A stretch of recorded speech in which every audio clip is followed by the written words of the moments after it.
Les antivaleurs dans le milieu administratif ne seront plus tolérées dans ce nouveau quinquennat, souligne Anatole Collinet-Makosso. Le népotisme, le trafic d'influence, l'injustice, le sectarisme, la falsification et plusieurs autres comportements déviants observés dans les administrations publiques et privées sont des vices à bannir, a dit le Premier ministre à son gouvernement. Le peuple attend de l'État fermeté, respect des règles administratives, rigueur dans la gestion des deniers publics et efficacité du service rendu aux citoyens.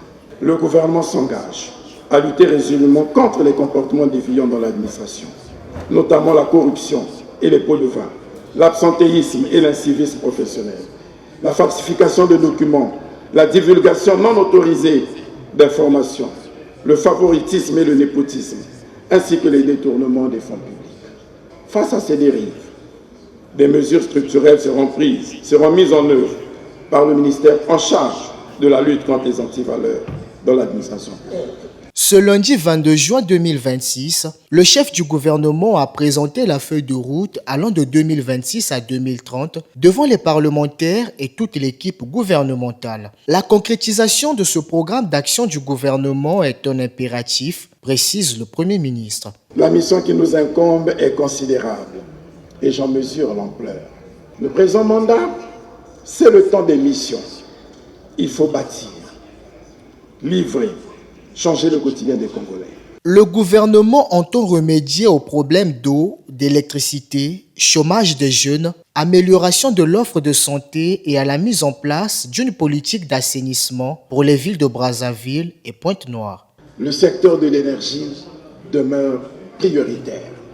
Fort de son potentiel hydroélectrique, thermique et solaire, le Congo ambitionne de devenir un hub énergétique régional. Le gouvernement relancera le projet du barrage de Sunda et soutiendra avec ENI l'extension de la centrale électrique du Congo par une 4e turbine d'une capacité d'environ 270 MW. Les travaux de drainage des eaux pluviales de Brazzaville et l'aménagement des berges de la Tsémé seront accélérés, de même que ceux de drainage des eaux pluviales des bassins versants de Tikobo et de Losange au centre-ville de Pointe-Noire. En matière d'assainissement, la politique nationale a été adoptée.